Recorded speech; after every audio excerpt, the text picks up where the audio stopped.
голас паклікання. Гісторыі людзей, якія адказалі так на голас Пана Бога. Христос наши пахвалёны Езус Христос, наши паважаныя радыёслухачы. Вітаем вас у студыі Радыё Марыя. Сёння чацверг, а гэта значыць, што наша праграма госці ў студыі, не госці ў студыі, голас паклікання сёння выходзіць, і ёсць у нас незвычайны і прыемны для нас госць.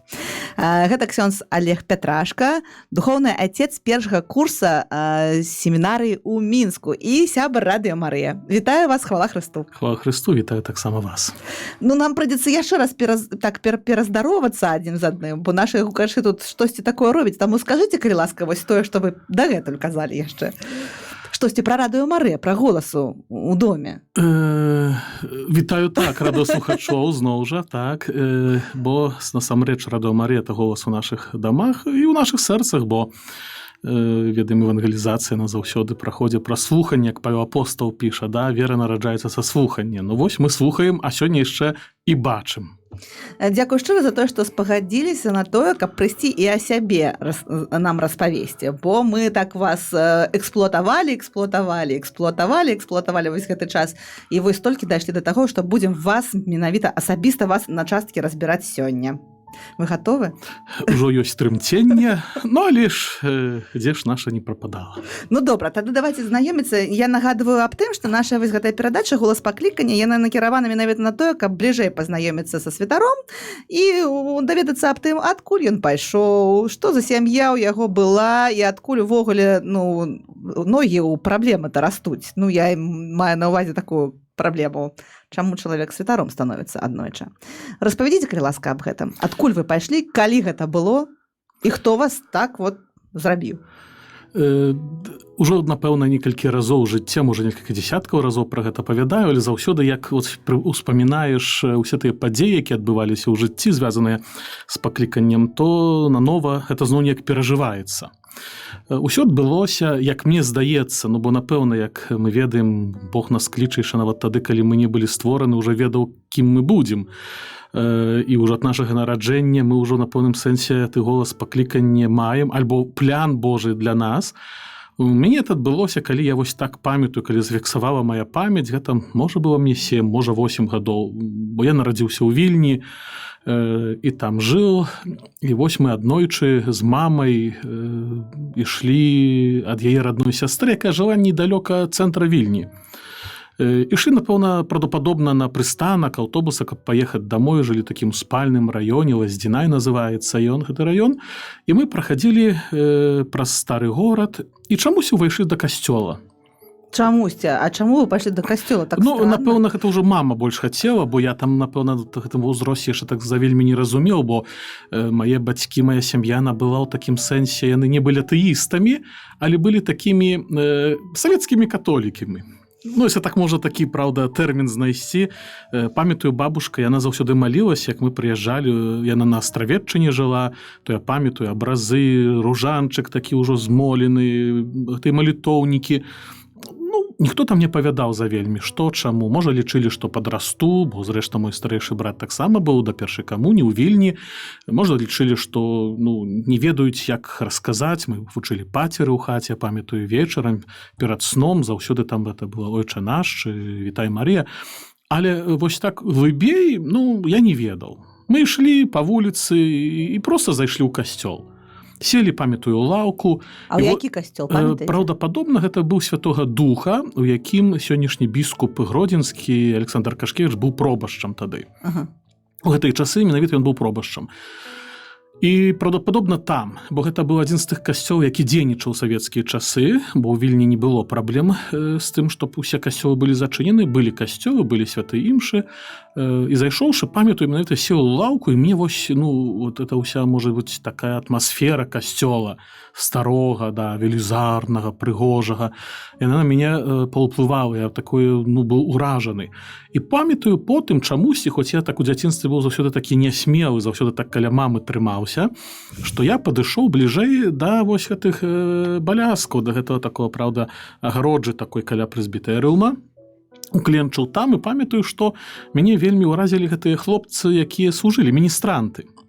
Вось гэта быў, напэўна, тады момант перамянення, таму што яны званілі ў званочкі, і мне так захацелася стаць вось там па той старане, стаць вось міністрантам. Я святара не памятаю за вельмі, але вось гэтыя званочкі, тыя хлопцы ў белых комжах, яны мне так вось некі запалі ў душу.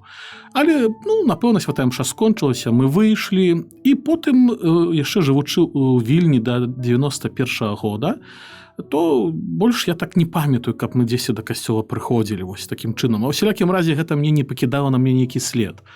І ўжо прыехаўшы ў 91-м годзе у лютым на пастаяннае жыхарства ў Гродна, бацькі памянялі кватэры, змянілі, бо это яшчэ быў Савецкі Саюз, кватэры нельга было прадаць, можна было абмяняць. І вось мы прыехаўшы ў Гродна, бацькі пастанаўляюць, што мушу падрыхтавацца да першай камуніі. Прыводзяць мяне ў катэдральны касцёл святого Францішка Ксавера ў Гродна, записываюць да першай святой камуніі, і у мяне зноў ажываюць вось нейкія такія вось падзеі ўнутраныя, зноў прыгожы велізарны касцёл, зноў гэта вось прагненне стаць міністрантам. Памятаю, вельмі гарачае было прагненне, ажно я пайшоў за крыстую. Я яшчэ заўсёды кажу, што я быў нясмелы такі, вось хтосьці мной кіравала. Але мне там сказалі, ведаеш, вось ты яшчэ рыхтуешся да першай камуніі, вот будзеш у першай камуніі, тады прыходзь. Для мяне было гэты час таксама ў пэўным сэнсе чакання. Хоць у 91-м годзе ў Гродна да першай камуніі рыхтаваліся за прыкладна 3 месяцы. Можа, нават 2. Это быў, можа, чэрвень, ліпень, нават, можа, палова жніўня. Хутка вельмі. Ось. І мы хадзілі на гэтыя лекцыі. Было тады ўсё па польскай мове. Катэхезу вяла нам сястра Грацыяна, это з інстытуту сясцёр шанштадтскіх. Была на польскай мове, памятаю, на такія абразкі паказвала. Быў гэты час прыгатавання. І калі ўжо адбылася першая камунія, я зноў жа адразу іду за крыстую і прашу, што вось хацеў бы стаць міністрантам. І фактычна тыя часы, гэта яшчэ не было, як цяпер у большых парафіях, ёсць час падрыхтоўкі, там кандыдаты, мне адразу даюць комжу, і моя мара спаўняецца. І так фактычна на працягу хіба з невялічкім перарывам я штодзённа быў у касцеле. Штодзённа.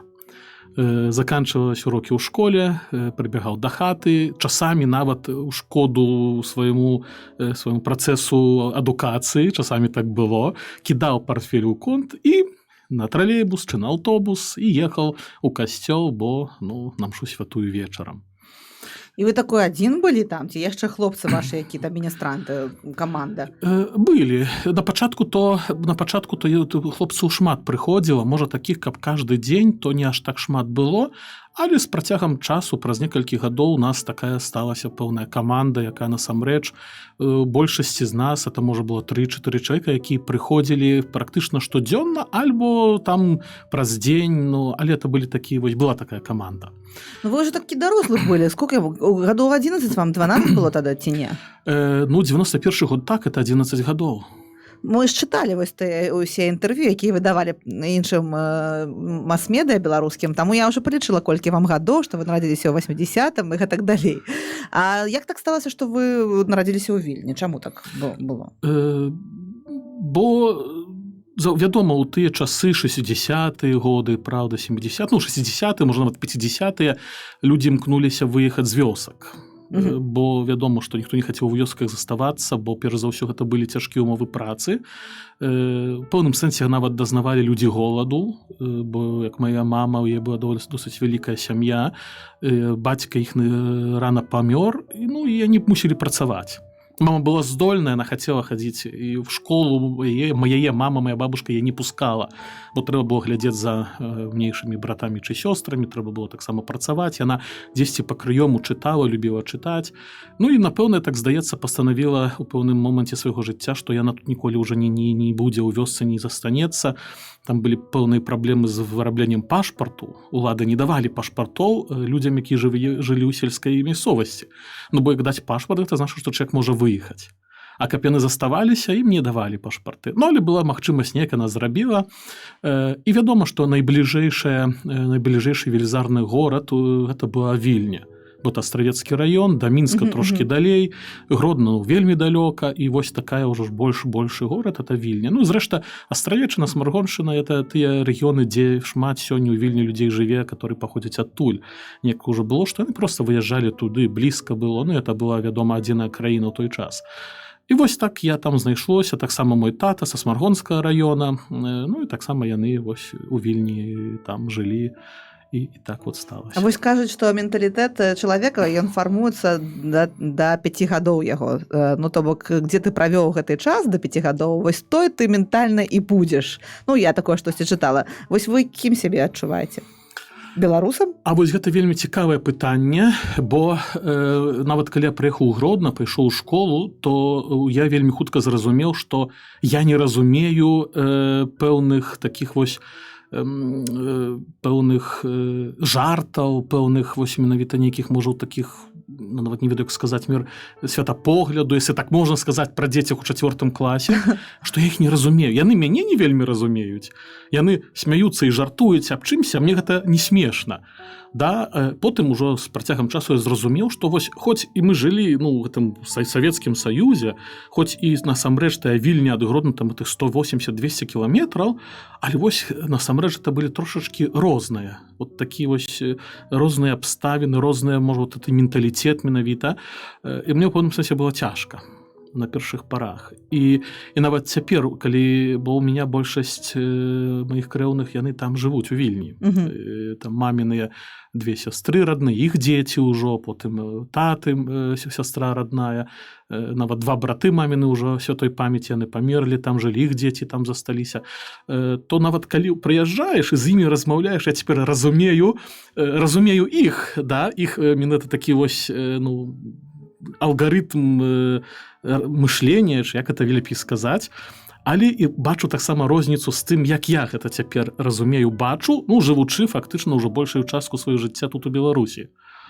Таму ёсць пэўная розніца ёсць. Чаму, што датычыць, напрыклад, нацыянальнасці, было так, што зноў жа хіба 53 год, это была пастанова Сталіна аб тым, што была рэпатрыяцыя, хто хацеў мог выехаць у Польшчу, хто лічыўся палякамі. Пасля гэтага, хто застаўся, былі прымусова падпісаны у пасведчанне нараджэння, што гэта беларусы. Альбо ставілі проста гэтую, праўда, крэску у пасведчанні аб нараджэнні. І так было у маіх бацькоў, яны былі запісаны як беларусы, і фактычна нават я памятаю, што пытаўся бацькоў, да, часамі вядома, мы жылі сярод літвінаў, яны вельмі акцэнтавалі сваю нацыянальнасць, і зрэшты, вядома, прозвішча і імёны, то я калісьці пытаўся, мама кажа, так, беларусы, так вот записано беларусы. Но потым ужо пазней, можа, вось так, нейкіх 10 гадоў таму назад, плюс-мінус, калі трэба было вырабляць пэўныя там дакументы, аказалася, што ў метрыках ужо ў сельсавеце, ў архівам былі запісаны палякі. Усё неяк так змешалася. Змешалася так, і потым я так уже даведаўся, што менавіта Астравецкі, Смаргонскі, Ашмянскі раён, яны былі вось асаблівым чынам, яны так вот змянялі. На рукі выдавалі паперы з адной нацыянальнасцей, а у дакументах, у актах, архівах яна была, так, як оно было запісана перад гэтым.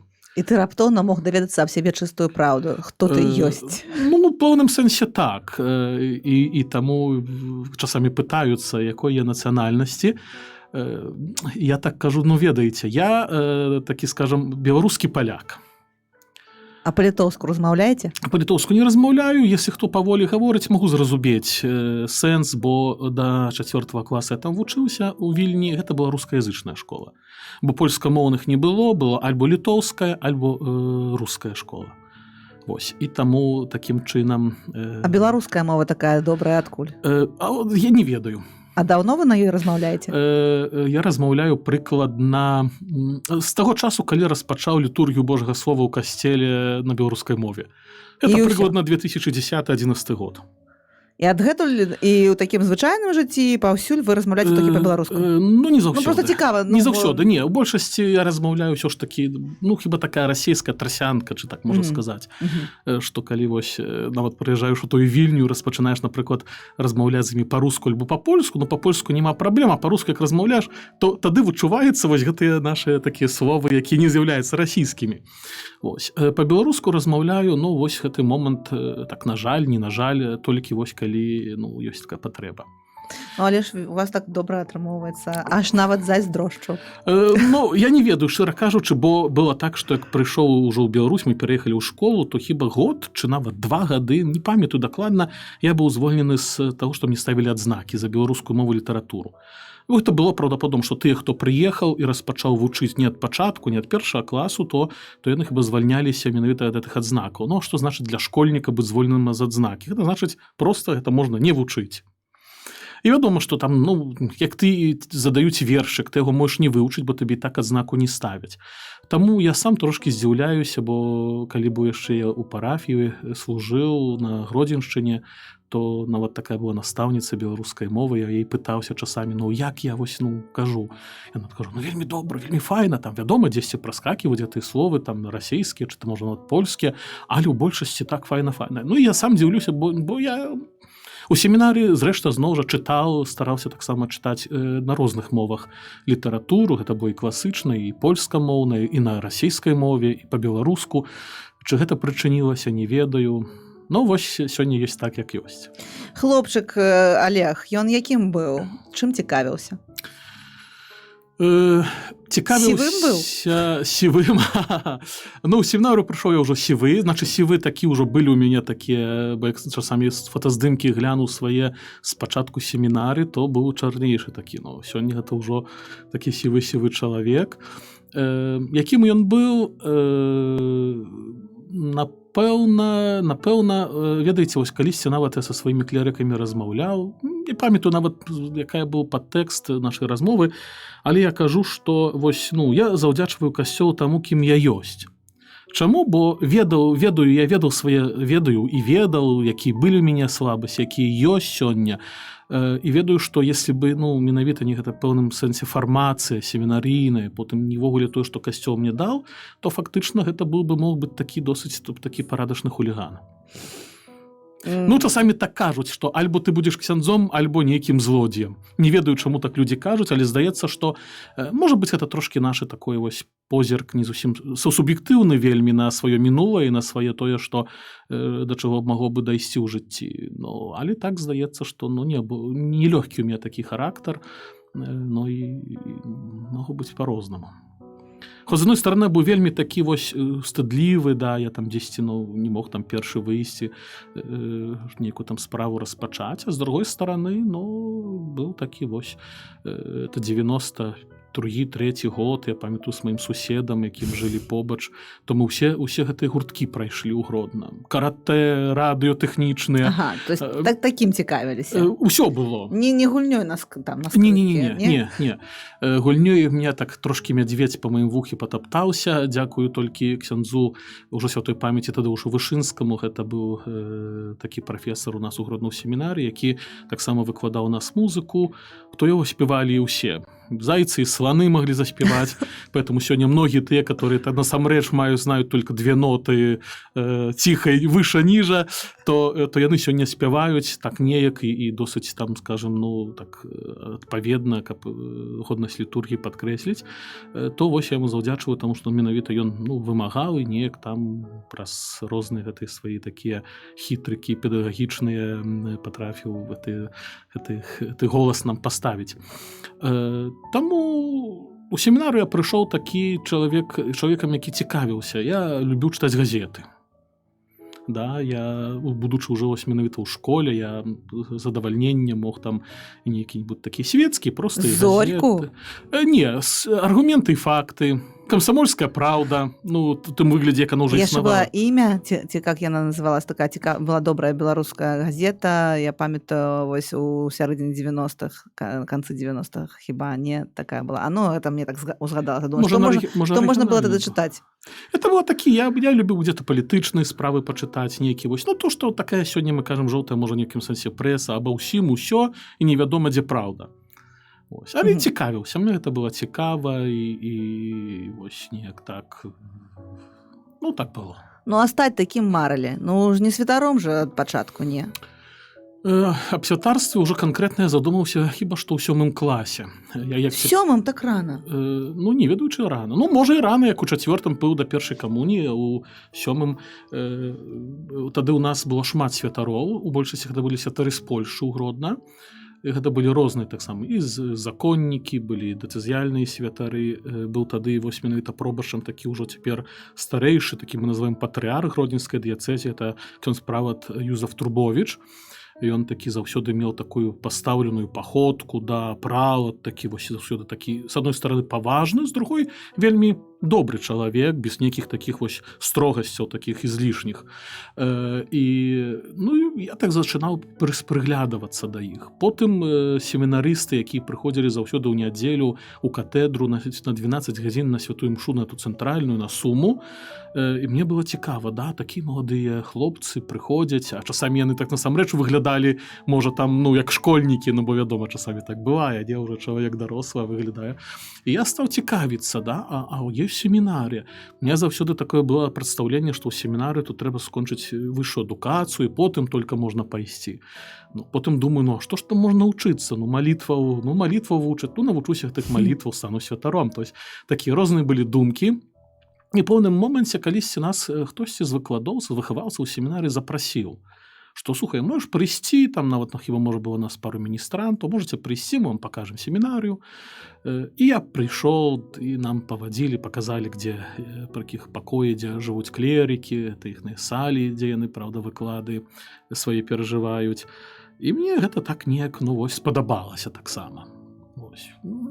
І я ўжо стаў задумвацца, можна насамрэч мне пайсці ў семінарыю. Я кажу, 7-8 клас, 7, я памятаю, прыхожу да мамы у хаце, я кажу, мама, маю такі вось намер, не ведаю. Мама таксама зашмат не ведала пра гэта, кажа, слухай, можа, трэба адукацыю вышэйшую мець, каб туды паступіць, слухай. Я говорю, не, аказваецца, не трэба школу скончыць дастаткова. І мама тады запыталася, слухай, ты ведаеш, што ты адмаўляешся ад жонкі, адмаўляешся ад сям'і, що там ще ми восьмикласники, ще там може добре. Розуміти, да. І добре, да, ведаю, розумію, і все, і файно. І, мама так поглядела на мене, може, я не питав про гэты вось момент, може, я надіюсь собі думав, там, боже, дитя яшчэ. Не, 7 клас, падаецца, што малы яшчэ, можа. Перадумае, не. Можа, перадумае, там яшчэ свае там мае нейкія вось там намеры, не было ніколі праблемаў са стороны бацькоў. Ніколі. Хаця, памятаю, трошкі так, было, што калі я ўжо ўсё ж такі неяк, можа, часцей пра гэта распачаў казаць, то мама гэта расказала мой класнаму кіраўніку. І гэта быў шантаж. Як я штосьці дзесьці нашкоднічаю, то мне мой класны кіраўнік заўсёды такая, она цяпер на пенсіі, але такая файная, она была выкладоўца літаратуры і рускай мовы. Ефімова была Евгеньевна, і яна заўсёды так. Олег, ведаеш, ты ж хочаш пайти на святара. Ты ж так не можаш паступаць.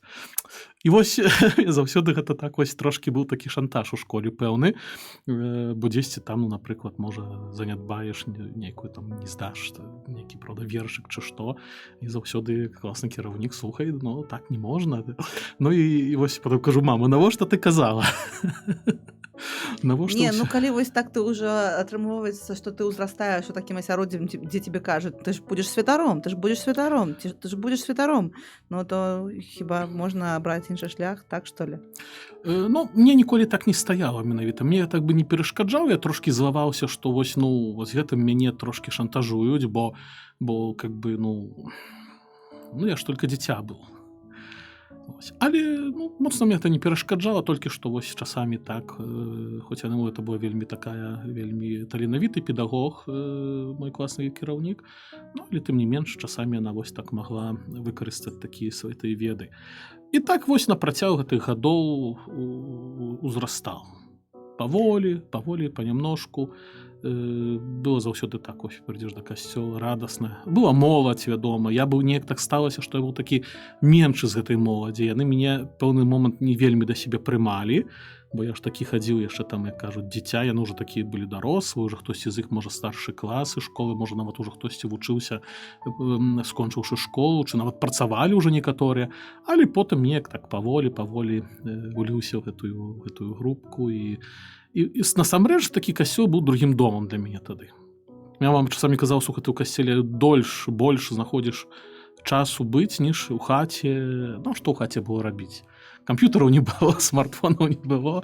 Все мы былі заўсёды на вуліцы, там наша праўда, дзяцінства праходзіла, а ў мяне яно праходзіла так у касцеле. Ну і далей вы просто пайшлі ў семінарыю. І далей так, 99-й год, былі такі ўступныя экзамены, сённяшні біскуп дапаможны Юзеф Станеўскі, ён тады толькі скончыў навучанне ў Любліне і прыйшоў прэфектам у семінарыю, і ён прымаў нас ад уступны экзамен. То такі былі, у семінарыю заўсёды экзамены уступныя яны не цяжкія, там цяжэй вытрываць. Адрозніваюцца ад цяперашніх? Можа, трошачкі. А так у большасці гэта ніколі не з'яўлялася такой, праўда, як кажуць, заградзительнай мерай. Да, это было трошкі, пазнаёміцца з кандыдатам, больш-менш сарыентавацца, які ў яго такі падставовыя ёсць веды. І вядома, размова, так глянуць, бо заўсёды як прыходзяць, як, напрыклад, цяпер да нас прыходзяць хлопцы ў семінарыю, то трэба ж гэтай функцыі падзяліць на пачатку. Хто будзе такі стараста, дзекан курсу, да, хто будзе адказваць, напрыклад, за парадак у хаце. І трэба даць чалавеку, які насамрэч будзе здольны гэта зрабіць. І таму гэта размова, потым, праўда, гэта нейкія, можа, там нават тэсты, і па іх сядзіш, яшчэ чалавека не ведаеш, ні з ім не меў дачынення, і сабе так трошкі ўяўляеш, што, якія мае таленты, якія мае такія магчымасці, і потым вызначаюцца, і ў большасці якось так, хіба, заўсёды гэта было больш-менш трафна. І ў тыя часы я таксама мяркую, што гэта было таксама, бо гэта былі пытанні з міністрантуры, да, як называецца, напрыклад, это чаша падчас святой імшы, якая выкарыстоўваецца, келіх, не памятаю, пыталіся тады ў мяне хіба пералічыць тыя стацыі крыжовага шляху. Ось так неяк. А сумневы былі ці не дзе-небудзь, у якім-небудзь месцы хоць? Сумневы, шчыра кажучы, я часамі трошкі так, калі распачынаю прыпамінаць, цяпер ужо нават калі размаўляеш з клерыкамі, пра пакліканне ідуць размовы, можа, яны прыходзяць з нейкімі сваімі сумневамі, то шчыра кажучы, я не памятаю, каб у мяне былі такія сумневы што да выбранага шляху. Часамі кажу, што гэта недобра. Бо калі ты не сумняваешся, то значыць, гэта можа быць ввогуле і не твой шлях. Такіх сумневаў, што да таго, чи я хачу быць святаром, мне здаецца, што не было. Былі цяжкасці, пэўныя моманты, бо семінарыя гэта такое месца, дзе чалавек мае добрую магчымасць перажывання свайго ўзрастання, а з гэтым звязаны і перажыванне таксама крызісаў, якія бы і дасягнулі яго бы і ў жыцці ў свеце, толькі ў інным, можа быць, кантэксце, і ён бы мог бы, можа, не заўсёды іх добра перажыць. Бо мы, на жаль, вельмі шмат перажываем этой крызісы ўзрастання, але не добра перажываем. І таму не дасягаем часамі пэўнай сталасці ў тых чи іншых сферах. То, можа быць, эмацыянальная, духоўная сфера. То семінарыя, яна як бы з'яўляецца такой добрай магчымасцю ўвайсці ў такі крызіс, потым добра яго перажыць, бо для таго ёсць айцец духоўны ў семінарыі, патрэбны, каб менавіта дапамагчы, карыстаючыся са сваіх нейкіх ужо ведаў, і таксама менавіта з малітвы разам з такім юнаком, і таксама паспяхова з такога крызісу выйсці, каб потым, выйшаўшы, убачыць, што я дасягнуў. То вось такіх крызісаў у семінарыю было ў мяне некалькі. Адзін быў такі досыць цяжкі для мяне, які мне потым у жыцці яшчэ паўтарыўся, і я так бачу, што я его тады проста не змог з яго выйсці. Я его перажыў, я кудысь так, неяк так, ось скажу, так заснуў, спячку такую спаў, але потым, калі адпаведныя сітуацыі ўжо ў жыцці здарыліся, падобныя сітуацыі, які выклікалі менавіта той крызіс, калі здарыліся нашмат-шмат пазней, ужо нават у святарстве, то гэты крызіс вярнуўся. Гэта з чым звязана? Это звязана з нармальным працэсам нашага ўзрастання. Мы, калі ўзрастаем духоўна, то мы мусім прайсці вось гэтыя этапы сталення, ўзрастання. Наверно, у найлепшы спосаб мы бы праходзілі бы іх з ружанчыкам на малітве і на адарацыі, але так як нас заўсёды не хапае часу, мы заўсёды, говорится, шукаем чаго-то, наша пыха дзесьці уваходзіць, то яны прыходзяць, вот мне гэты моманты сталення ў такі спосаб, што гэта заўсёды прыходзіць пэўны момант крызісны. трагічны. І вось тады перажываючы гэты стан, но чалавек проста як бы змушаны гэта перажыць і альбо не перажыць добра, альбо добра, альбо не добра. І таму вось менавіта тут патрэбныя выхаваўцы ў семінары, асабліва отец духоўны, яшчэ раз паўтаруся, бо гэта вось той, хто павінен дапамагчы вось такому клерыку, юнаку перажыць гэты крызіс, паказаць, сказаць, што гэта, чаму, на што звярнуць увагу, бо, як правіла, гэта штосьці, што мы не прайшлі яшчэ ў сваім, можа, жыцці шмат такіх крызісаў, якія маюць свае пачаткі яшчэ ў такім падлеткавым узросце. Яны не былі перажыты. Да, яны проста перайшлі гэта перажыванне, но працягнулася дзесь ужо ў такім узросце юнацкім, ці ўжо у такім старшым, там ад 21 і далей тых гадах.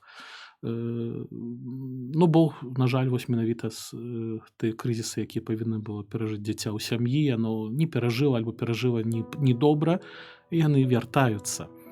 Бо бацькі трошкі гэтага не разумеюць, бо сёння мы разумеем нават пра этой катэхезы, што мы з вами трошкі размаўлялі, што яны патрэбныя на радыё, бо шмат мы проста не ведаем са сферы духоўнай.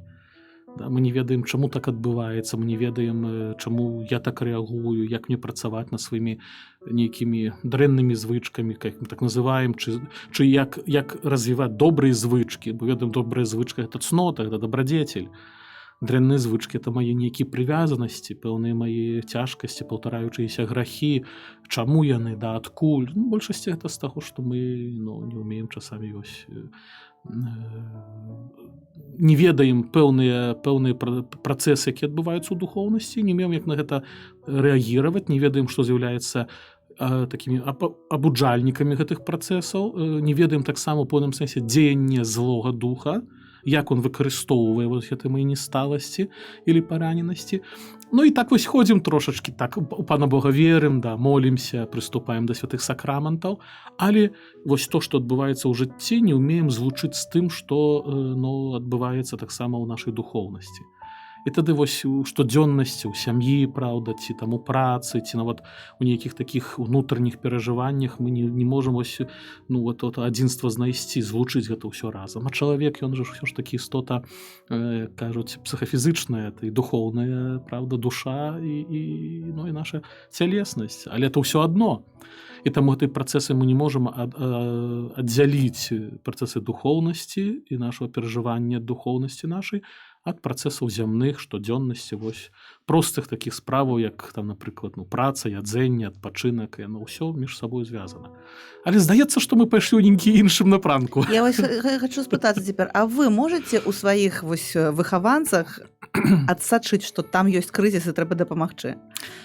Я, абраўшы ў данный момант, абіраю такую стратэгію, што я магу штосьці вось менавіта свайму выхаванку сказаць, падказаць, але заўсёды ім это кажу, што пакідаю вам магчымасць прыйсці да мяне паразмаўляць альбо не прыйсці. Што ўсё ж такі, вядома, на пачатку семінарыі кажацца роля духоўнага айца, кажацца, якая роля, навошта я тут патрэбны. І вядома, што пэўны час, гэта час, калі мы абуджаем давер да гэтага чалавека. Яны прыходзяць, яны мяне, можа, ніколі не бачылі, не чулі. Можа, бачылі і чулі, але мы не былі знаёмыя. І вядома, там месяц, 2-3 трэба проста прыглядзецца, чи я магу прыйсці да гэтага чалавека. Калі прыходзіць гэты працэс, людзі прыходзяць там пэўныя мае выхаванкі. Калі яны пераканоўваюцца, што можна мне даверыцца, што можна са мной паразмаўляць, то распачынаюцца насамрэч вельмі добрыя працэсы. Бо в суме тады, ведаеш нейкія моманты, вось як это адбываецца, калі прыходзіць юнак і кажа, у меня праблема там з тым, ты больш-менш ужо разумееш, адкуль гэта бярэ свой пачатак. Бо гэта ўсё лагічна, ведаеце, это ўсё лагічна. Гэта аб чымся нам кажа псіхалогія, як навука, але яна мае свае межы. Яна нічога нам не скажа пра злога духа, нічога не скажа пра Пана Бога, бо гэта навука, яна толькі вось то, што людзі пазналі, вось так разумам, але калі мы гаварым пра духоўнасць, то гэта псіхалогія і поза псіхалогія перакрочвае межы ўжо вось менавіта выходзячы ў духоўныя справы, у справы Пана Бога, ласкі, граху. А тады насамрэч адчыняюцца рэчы, якія часамі псіхолог проста не дасць рады адчыніць, убачыць. Слухайце, а вось калі чалавек такі раз кажа: да што ты тут нясеш, які злы дух, які пан Бог, што ты мне тут усё кажаш, не існуе гэтага, што вы адчуваеце? Што вы пра яго падумаеце? Ведаеце, на першых момантах, калі пан Бог мяне так правёл, што зачаў адчыняць мне гэтыя рэчы, то я заўсёды быў такі гарлівец, які хацеў там, праўда, эту катэхезу чалавеку казаць, нешта там, праўда, цэлы час паказваць, даказваць, слухай, розныя там довады. Часамі гэта насамрэч чалавек там трошкі задумаўся, часамі, як кажуць, кожны заставаўся пры сваіх. А сёння я так бачу, што мая справа як святара данесці, сказаць. Пан Езус ён не хадзіў і не даказваў нічога. Ён прыйшоў на топ людзей, ён на них паглядзеў, зышоў на пагорачак, адчыніў вусны і навучыў. Потым сабраўся, і пайшоў далей. І хтосьці прыхадзіў, мы ведаем за натоўпу людзей, хтосьці прыхадзіў, адчыняў сэрцы і станавіліся ягонымі вучнямі. Хто-то прыхадзіў, атрымліваў, што хацеў, напрыклад, здараўленне там цялеснае, і адыходзіў. Хто-то захацеў, хадзіў потым за ім, быў ужо такім вучнем, такім вось не з 12 гэтага грона, а ўжо за тых такіх іншых. Хто-то прыхадзіў, паслухаў, сказаў: біліберда, нічога я тут не разумею, што ён гаворыць. Напрыклад, як это ўжо такія фарысеі там, ці садукеі, кніжнікі, якія прыходзілі, вот это учора хіба было у нас у Евангелі, што прыйшлі з Єрусалема кніжнікі і фарысеі, і ўжо прыйшлі гатовымі думкамі, яны ўжо не былі здольны адчыніцца на то, што Езус кажа. Таму я заўсёды падыходжу з такой справы, што я кажу, я сведчу, магу таксама шмат свядоцтва з такого свайго ўласнага жыцця людзям даць. Я вельмі часта кажу, я гэта перажыў, я кажу не з тэорыі, але кажу з того, што было ў маім жыцці. Пан Бог так правёў, што вельмі шмат мяне навучыў гэтым справам. А па-другое, ты маеш вольную волю. Я падзяліўся, я сказаў, што ты з гэтым зробіш, чалавеча. Каждый бярэ адказнасць за сваё жыццё і мусіць взяць адказнасць за сваё жыццё сам. Я толькі магу дапамагчы, если чалавек слухае, і заўсёды раджу, што мы будуем сваё жыццё на фундаментах малітвы штодзённай, прыступання да святых сакраментаў, чытання святога пісання, разважання. 3 фундаменты. Хочаш чалавек? Вось это рада. Ідзі за гэтым. Зрэшты, это не толькі моя рада, гэта і шматлікія святыя у сваіх нейкіх працах, яны пра гэта пішуць, кажуць, это не штосьці новае тут у 21 веку, там ксёндз Олег што-то выдумаў. Не? Это сколькі існуе касцёл, сколькі існуе ўжо вось менавіта гэта такое прагненне чалавека ісці да святасці, столькі пра гэта ўжо кажацца. Мы ведаем, мы маем сёння такое багацце навучання касцёла ў постаці гэтых святых, што дзіву даешся, што гэта ўсё актуальна, але мы гэта не чытаем, а хутчэй бегаем, ходзім за нейкімі практыкамі там усходняй, праўда, язычаскіх. Мы ў Фейсбуку там пачыталі штосьці і нармальна нам навучыліся ў Фейсбуку. Гэта я так ад грамадзянскага насельніцтва кажу, так, напрыклад. Ксёндз Олег, яшчэ ў мяне ёсць пытанне такое класічнае для гэтай праграмы пра дзень святарскага пасвячэння. Вось калі святар ляжыць там тварам уніз, і што ў яго ў галаве там робіцца ў гэты момант?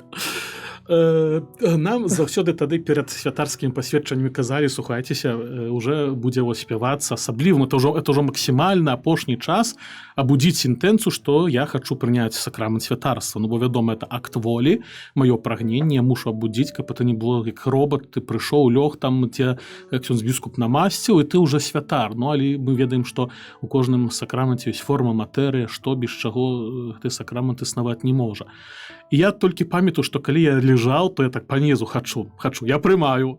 І так як бы не давяраючы сваім жа тым словам, прагненням, я пэўны час гэта паўтараў, прымаю, Пан Езу, хачу, свядома, добравольна. Но пачуцці былі у мяне такія падвойныя у тым сэнсе, што не было праблем з тым, што я хачу. Так, я ішоў да гэтага, але гэта былі пасведчанні святарскія ў 2006 годзе. Гэта было якраз на урачыстасць Маці Божай Вострабрамскай. А зноў жа, зрэшта, я толькі таксама не вельмі даўно адкрыў тым, што вось Маці Божа Вострабрамская, то яна з'яўляецца вось такой моей асаблівай апякункай. Чаму? Бо быў я хрышчаны ў Вострай Браме, дыяканскі пасведчанне атрымаў на Маці Божу Вострабрамскую і святарскі пасведчанне таксама на Вострабрамскую. Вось, таму вось, ну, напэўна, это было бы дзіўна, каб было б інакш, як паходжучы з Вільні і Вострабрамскую не ўшаноўваць Маці Божаю. Але гэта быў таксама год, калі, як мы памятаем, быў такі вялікі пажар у катэдры Гродзенскай. Спалілася тада нейкая, можа, 1/3 частка этого старажытнага старага алтара драўнянага цэнтральнага. Ну і эта частка была зацянута менавіта такой шэрай нейкім такім матэрыялам, схаваная, бо ўжо распачыналіся рэстаўрацыйныя аднаўленчыя працы ў касцёле. І гэта такі пах, такой трошкі гары яшчэ, ну бо это ўсё доўга выветрывалася. То я вось так памятаю, што лежачы этот касцёл мне блізкі да сэрца, ну бо ўсё маё дзяцінства, як ужо казаў, это было пры этой Гродзенскай катедры, то вось я так лежаў трошачкі, вось ты пах гары, да, а з другой стороны вось это такі вельмі ўрачысты дзень у маім жыцці.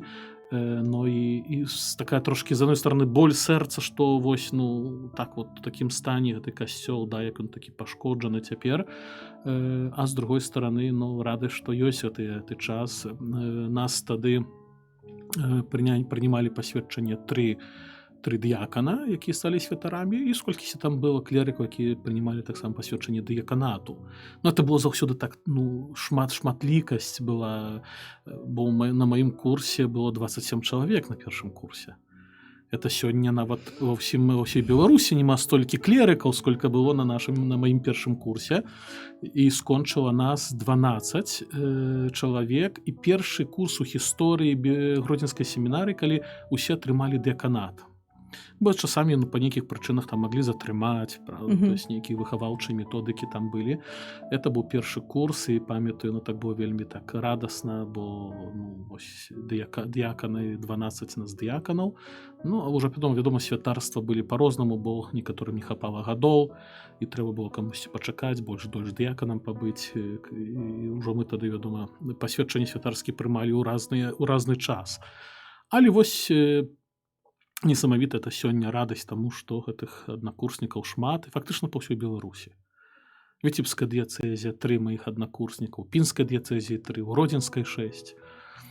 Таму я так часамі хлопцам сваім клерыкам кажу, ну, у вас курс 8 чалавек, далі вы з усёй Беларусі.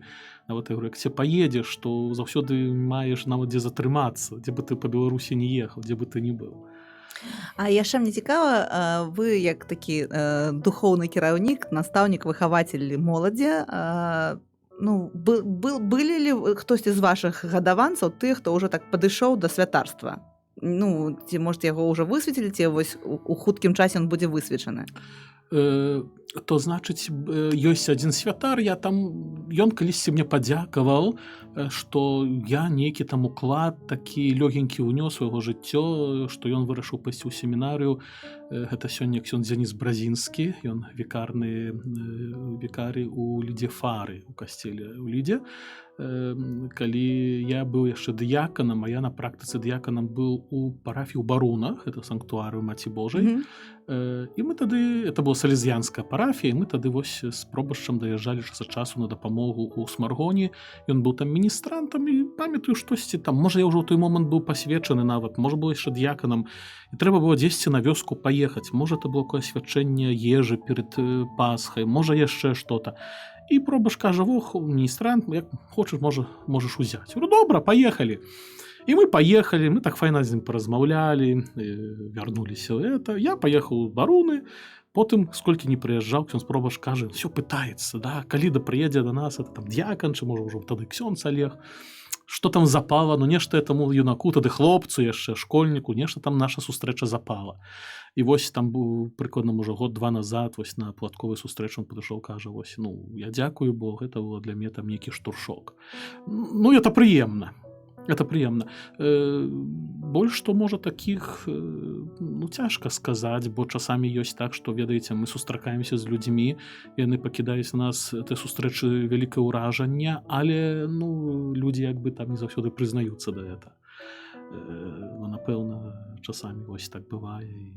Ну, это я ведаю, бо гэты чалавек сам да гэтага прызнаўся, а можа, там яшчэ які. Давайте тады ўжо напрыканцы праграмы скарыстаем вось гэты час, каб вашым вось питомцам, тым будучым святарам, які, спадзяюся, будуць у нас у Беларусі, штосьці такое сказаць вельмі важнае. І каб усе гэта пачулі. Слова настаўніка, духоўнага кіраўніка гэтым рабятам, ну і нам, слухачам заадно. Можа, штосьці такое у вас ёсць у сэрцы? Напэўна, зрэшты, яны сёння будуць нават чуць гэтую трансляцыю маей выхаванкі. Я заўсёды кажу, што калі мы будзем будаваць узаемаадносіны з Богам, з Езусам, і будзем будаваць адзінства самім сабою і з тымі людзьмі, якія побач, а я заўсёды так кажу у кантэксце менавіта гэтага курсу, які яны цяпер ствараюць, так, то што бы ні было ў жыцці, заўсёды гэтыя цяжкасці, атакі, спакусы, выпрабаванні, яны будуць лягчэй праходзіць і будуць нас чаму-то вучыць. Калі ёсць паяднанне з Богам, калі ёсць это прагненне, калі ёсць прагненне развіцця свайго паклікання, прыкладанне высілку, каб яго захаваць, каб яго узбагаціць, то гэта будзе заўсёды вось той падпорай, тым падмуркам, да, фундаментам, як пан Езус кажа, глупы будуе на пяску, а мудры будуе, праўда, свой дом на цвёрдай паверхні, на фундаменце, цвёрдым на скале. То вось, жадаю і раду слухачам у тым ліку, каб мы вучыліся будаваць насамрэч сваё жыццё на ўзаемаадносінах з Богам, самім сабою і з другім чалавекам. Бо ёсць такая пэўная формула, мы пазнаем Пана Бога, пазнаючы Пана Бога, пазнаем самога сябе, а пазнавая самога сябе, пазнаем другога чалавека. Калі выключаем Пана Бога, тады гэта ідзе такое суб'ектыўнае, вельмі часта спакушанае з'яўляемся, і тады гэта і плёткі розныя, цяжкасці, праблемы, войны, злосці, не ведаем, чаму так чалавек робіць, не ведаем менавіта некаторых працэсаў, матываў, а Бог этаму вучыць, бо мы на вобраз яго і падабенства створаныя. Дзякуй шчыра, ксёндз Олег, дзякуй вам за размову, за ваше сведчанне, і няхай вось усё так будзе, як мы аб гэтым марым. Хай яны растуць пад вашым такім уплывам. Ну і мы таксама будзем. Дзякуй, хвала Хрысту. Хвала Хрысту.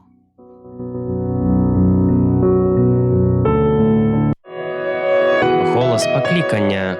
Гісторыі людзей, якія адказалі так на голас Пана Бога.